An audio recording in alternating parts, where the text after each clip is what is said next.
Welcome to GrassRoot Ohio, conversations with everyday people working here in Columbus and all around Ohio. I'm Carolyn Harding, and today I'm talking with Rachel Coyle of How Things Work at the Ohio State House, and Lisa Voigt, an advocate for gun safety and higher education. Rachel Coyle is from Toledo, Ohio. She has a bachelor's degree in psychology and political science from OSU and a master's in political communication from American University. She's spent many years in Ohio politics and government, deputy communications director for the Ohio Senate Democrats, communications director for candidates Cathy Johnson and Joe Schiavoni. Rachel served as press secretary for the Ohio Democratic Party, managed the GrassRoots advocacy program at ACLU Ohio, and is currently the campaign director for the Ohio Senate Democrats and creator of the uber helpful for activists Facebook page, How Things Work at the Ohio State House. Lisa Voigt is a professor of Spanish and Portuguese at the Ohio State University. Since the lame duck session of 2016, she has advocated at the State House for gun safety and higher education issues through meetings with legislators and testifying in committee hearings. She has also presented testimony as a member of two organizations, the American Association of University Professors, for which she serves as secretary of the Ohio Conference, and Moms Demand Action for Gun Sense in America, for which she is an active volunteer in the Ohio chapter. Welcome to GrassRoot Ohio, both of you. Thank you. Thanks for having us. So it is lame duck season at the Ohio State House. Rachel, can you share with our listeners what lame duck means? Sure. So the Ohio State House operates in 2-year terms called General Assemblies, and any bill that's introduced at the State House only has that 2-year period to go through the whole process and become law. So we are at the end of one of those 2-year terms right now. And so every legislator at the State House is trying to pass every bill that they've introduced for the last 2 years into law all at the same time. Because if they don't get them done by the end of this year, by December 31st, their bills will die and they'd have to reintroduce them again next year. So they know it's going to be chaotic because there's so much happening all at once. They know that it's right after Election Day, so everyone is tired, and they will actually hold most of their controversial bills, some of their most dangerous bills, for lame duck, hoping that some of it slips through the cracks without us noticing. And that is definitely happening this year. We've seen it happen year after year, and this year is no exception. Oftentimes at this time, they do something called a Christmas tree bill. Can you explain to folks what that is? Do you want to give that a go, Lisa? No, actually, I learned that term from Rachel, and I would love to hear her explain what it is. I only know that we are fighting a bill that is considered a Christmas tree bill in the Ohio House tomorrow. What I understand, it's a bill with so many provisions that it's like Christmas tree ornaments. But I've always wondered if there was more explanation behind it, Rachel. That really is it. It's the visual of a Christmas tree. It's a bill that, because they're trying to move everything so fast at the end of the year before the bills die, they take one bill and then they add a whole bunch of other bills to it, like a Christmas tree, picture ornaments on a tree. And then they try to pass that massive bill that does a ton of things really quickly, so that it's hard to figure out all the parts. It's hard to argue against it because there's so much happening. Sometimes they'll throw some good things into the bill and some bad things, so it's hard to oppose the bill. There is a law in Ohio that requires all bills to be single subject, so have all the pieces have to be around the same subject, but they very loosely interpret that, and they often will find an interesting thread of ways to put different bills together into one bill. And Lisa has a perfect example of one that's going on right now with, I believe it's Hb6 which has mixed tons of gun bills together into one massive bill. That's right. It was a 6-page bill about carving out some exceptions for antique firearms, that they tomorrow are subbing that out with an entirely new bill that is 170 some pages long, with just dozens and dozens of provisions related to guns, concealed carry expansion, lowering the minimum age for concealed carry, forcing guns on campuses, stand your ground in businesses, just basically more guns held by more people in more places, guns in courthouses, guns in bars, even when you're drinking alcohol. It's, it's Christmas presents for someone, but certainly not for Ohioans. And So doing Lisa, it that way.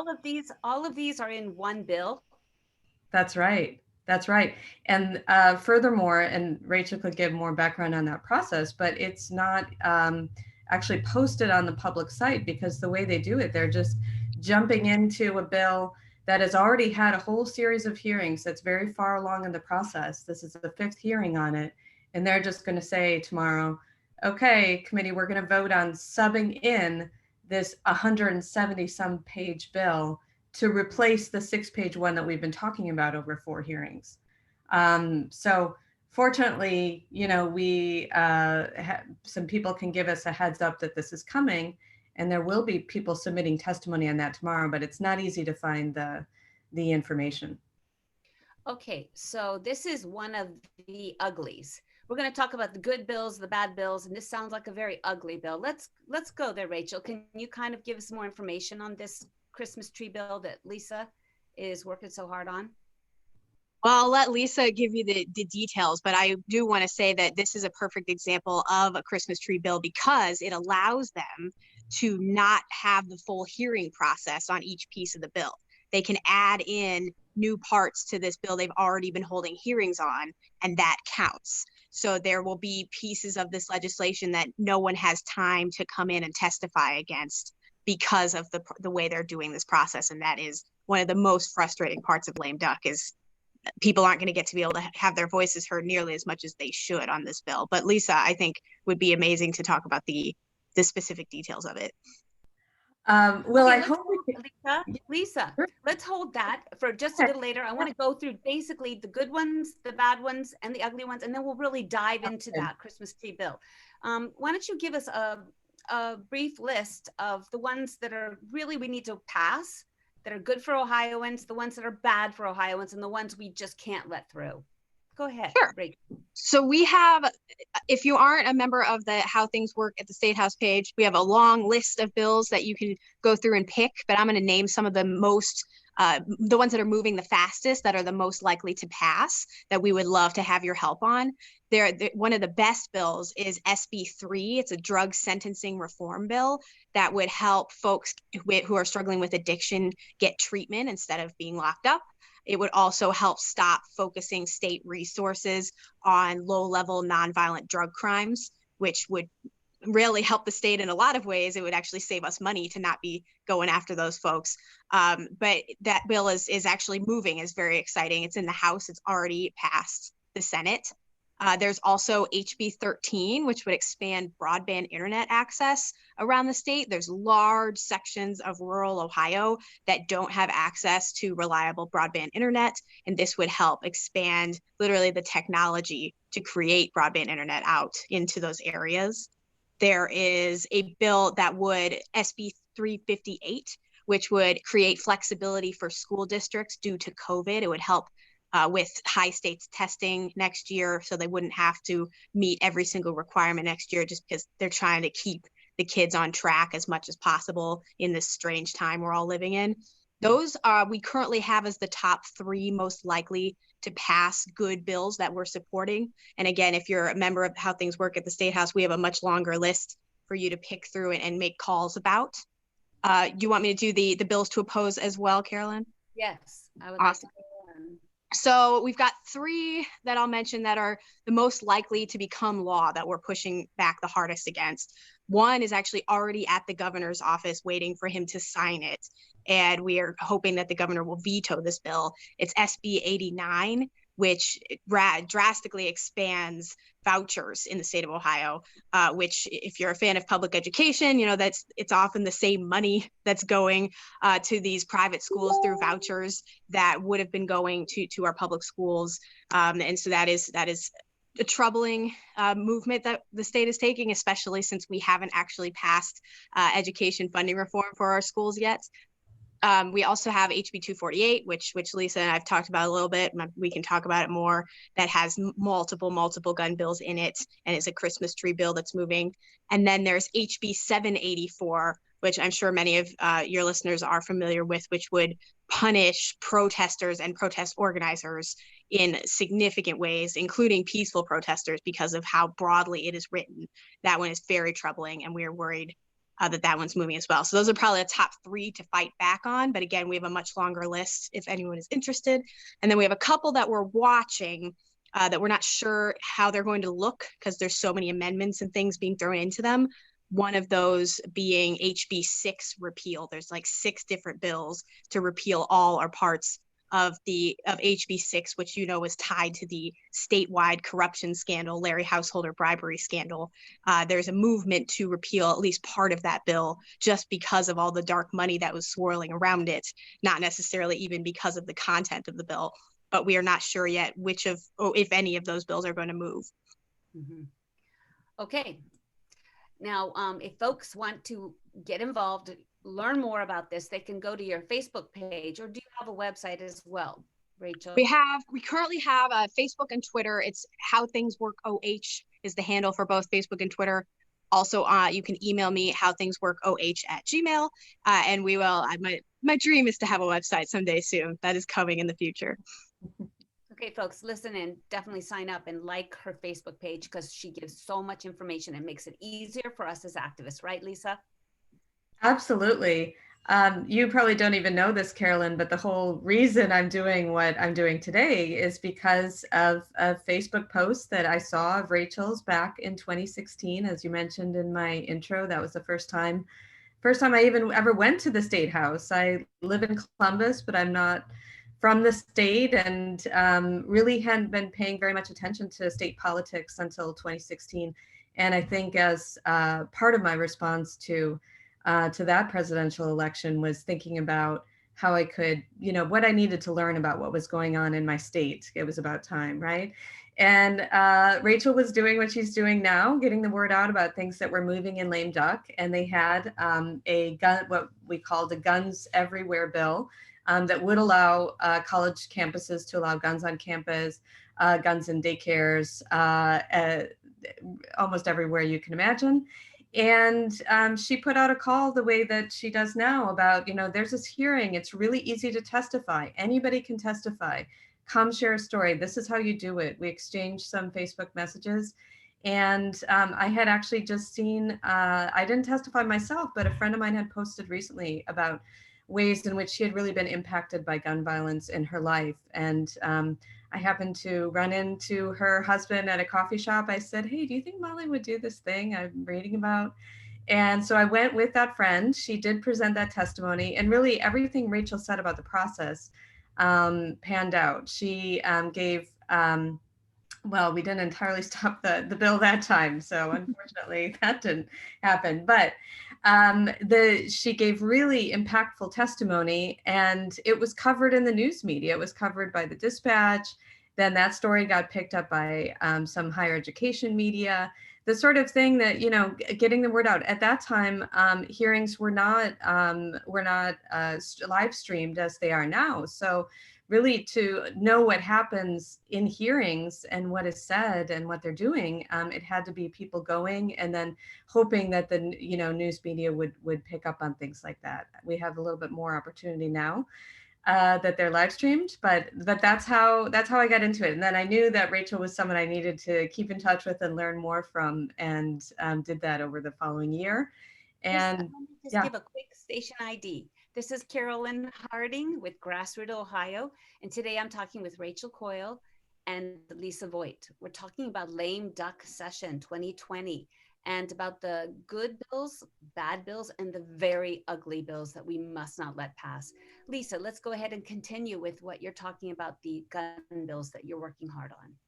Yeah, so that's after witnessing that lame duck session back in 2016, I also saw Moms Demand Action members out in force at that hearing in the red shirts that we wear to really call call attention to the fact that we're watching what they're doing.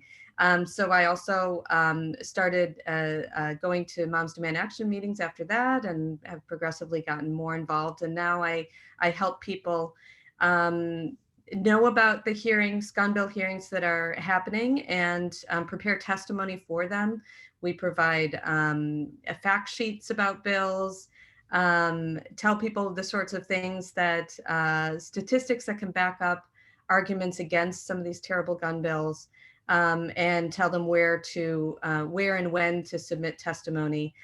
We used to go to a lot of hearings, again, in our red shirts, to really make that visual statement that we are watching.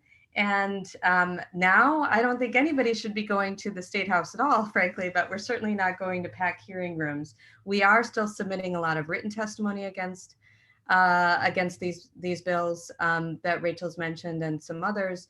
And I think some people, really will still go to testify and take that risk, because it's just too important, and it's the one way to make our voices heard. Well, I also hear that many of the legislators aren't even wearing masks, so it's double jeopardy. Exactly. Yes. Exactly. In fact, the chair of one of the committees hearing a gun bill tomorrow, this Christmas tree bill we've been talking about, has posted on his public Facebook page recently about being sick with a high fever and fatigue and sore throat, all the symptoms of COVID, but there's no indication that he's taken a test or is COVID free. We can't expect a lot of members of that committee to be wearing masks, and I'm frankly not sure if I want to be in the room there or not. That's a tough one for us, because they're making it a dangerous situation for us to practice our democracy and exercise our voice. Exactly. Absolutely. So tell us some of the details about this this Christmas tree bill that folks need to help prevent from passing, and then we'll talk about how they can help. Sure. I will focus on, I guess, 4 of the main provisions we're really opposed to, and I'd like to mention one other bill as well. But those would be, first of all, allowing school boards to authorize anyone, school staff or teachers, to carry guns without training, no training at all if they want, into a school.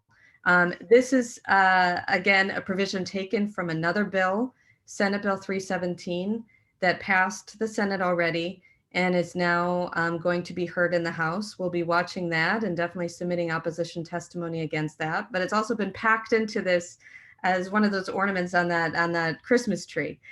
So that's very concerning. And then related to that is the basically forcing guns on campus. So not allowing a university to create policies to disallow concealed carry on campus. This is what originally got me into paying attention to what was happening at the State House, because of how it can impact me as teaching at a public university in Ohio. There's the provision to lower the minimum age for concealed carry from 21 to 18. This is just truly terrifying, with the really skyrocketing suicide rates among young people in the US and among college students. Because we know that guns, that the combination of guns with suicide is absolutely deadly. 85–90% of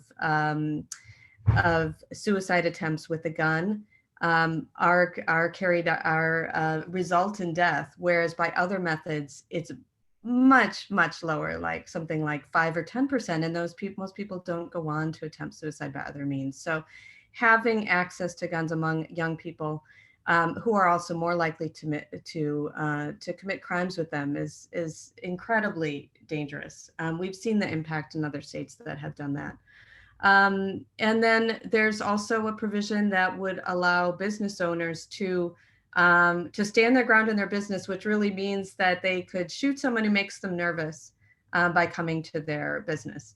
That's, we're concerned about stand your ground in other bills as well. And that's one of the ones I want to mention, which is Senate Bill 383.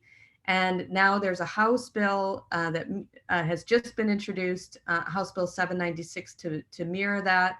This takes away what's called the duty to retreat, which really just means that if there is a safe and reasonable way to retreat from a confrontation, you need to do that. And this bill would not even allow court cases to consider whether there was a safe and reasonable means of retreat. So this is really the shoot first and ask questions later, kill at will, or shoot someone who makes you nervous bill. I mean, this we can only imagine the scenarios where with two groups open, caring, and confronting one another, this is a bill that would just allow either one of them to shoot first and say they felt threatened, and be exonerated. So we're concerned about 248, this Christmas tree bill, because it has so many provisions. It's difficult to fight, but it also might make it difficult to pass. I think stand your ground is something they've been trying for a while, and that we are really watching that Senate Bill 383 and House Bill 796, that the one that's just focused on stand your ground.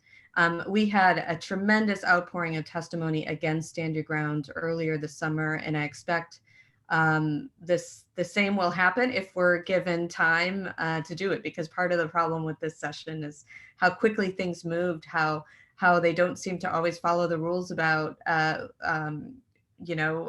proponent testimony followed by opposition testimony, et cetera, the late notice about bills. All of that makes it a little bit more difficult to be prepared for it, but we're doing what we can, and with Rachel's help, we're keeping an eye on things. Okay, Lisa, what's your website where people can go if they're specifically interested in gun safety law and the Moms Demand? Yes. Well, the easiest way to join Moms Demand Action, to signal that you're a supporter and get on our email list, is to text READY to 64433.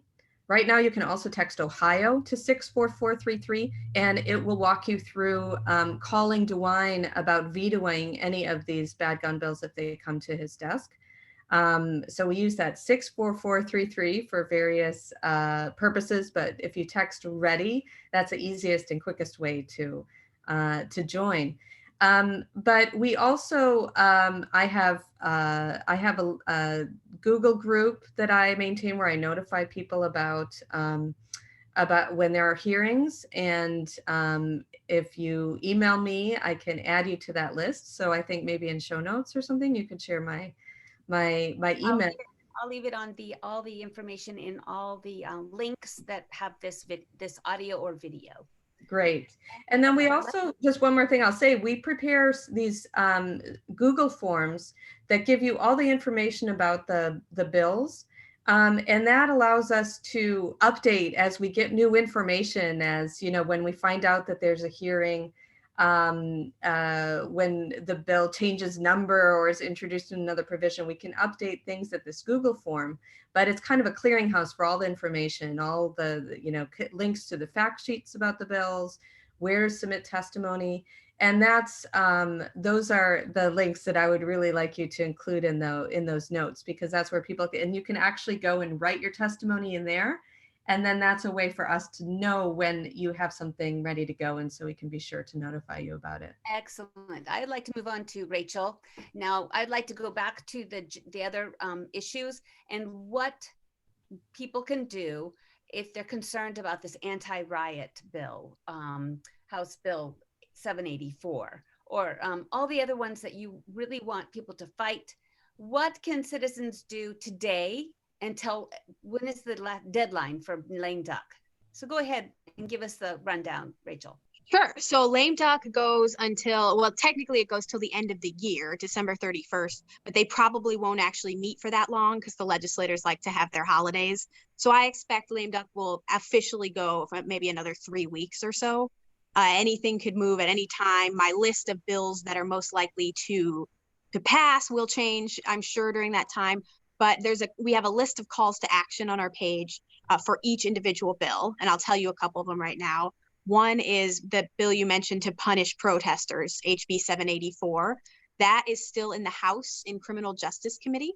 So you can call the chair of that committee, which is Rep. George Lang, and you can tell him that you oppose that bill and you don't want him to pass it out of committee. And sometimes it's shocking how just hearing from a big group of citizens about opposition to a bill will help slow down a bill. It is really, it's impressive how often that sort of thing works.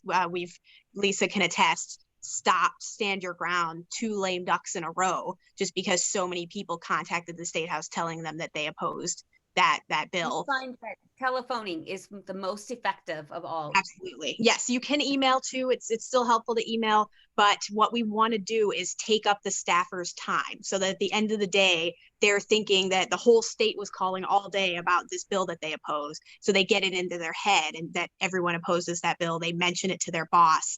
And there's just this mentality that we are creating by making those calls that a large number of people oppose this legislation or support a good bill. So our call to action on these bad bills and on the good bills is call the legislators, and they can get the phone numbers from your website, how things work at the Ohio State House or Moms Demand Action, and the other links that Lisa talked about. And but really, we can't sit back and just be mad about it. We need to actually make a phone call to many people. And, yes, and you can call the committee chairs is usually the best place to do it. So if your bill is still in a committee, that's the place, is call the chair. They get to decide whether or not the bill moves forward or not. Okay. And isn't there a bill that it's at DeWine's desk? Now, DeWine, can he just veto this Christmas tree bill if he wants to? The gun safety or anti-gun safety bill? Yes, he can. The problem is right now in Ohio, we have so many members of the Republican Party in the State House that they have a supermajority, which means that if they want, they have enough members to overturn a veto. So Governor DeWine still has that power to veto bad bills. He absolutely should, because it makes another step that sometimes the legislators don't feel like taking. But there is the opportunity then for them to come back and vote to override the governor's veto and make it into law anyway. So we have to stop bills literally every step along the way. So when do we have redistricting taking place so that we won't possibly we will get past supermajority? We are redistricting next year in 2021. Thankfully to all of you who voted on those new, better, fairer laws, we will be redistricting using laws that are most likely going to help us build better maps that actually represent the people of Ohio. And that is going to be a year-long process that's going to take massive public pressure every step of the way. So we'll be having calls to action for how you can participate in that map drawing process to make sure they don't just gerrymander again without us paying attention to it. Okay, that's all we have for today, but please, folks, look them up. Lisa Voigt, Rachel Coyle, Moms Demand Action on gun safety, or is it gun sense? Gun sense, Moms Demand Action for gun sense in America. Okay, and how things work at the Ohio State House. This is GrassRoot Ohio, and in addition to our Friday night 5 p.m. broadcast on WGRN, GrassRoot Ohio will now air on Sundays at 2 p.m. at WCRSFM.org, 92.7, 98.3 FM Columbus, and at 4 o'clock at WEJP LP 107.1 FM in Wheeling, Moundsville, West Virginia. You can also find us on SoundCloud, Apple Podcasts, Spotify, YouTube, Facebook, and Instagram. Thanks for joining us. Thank you, guys.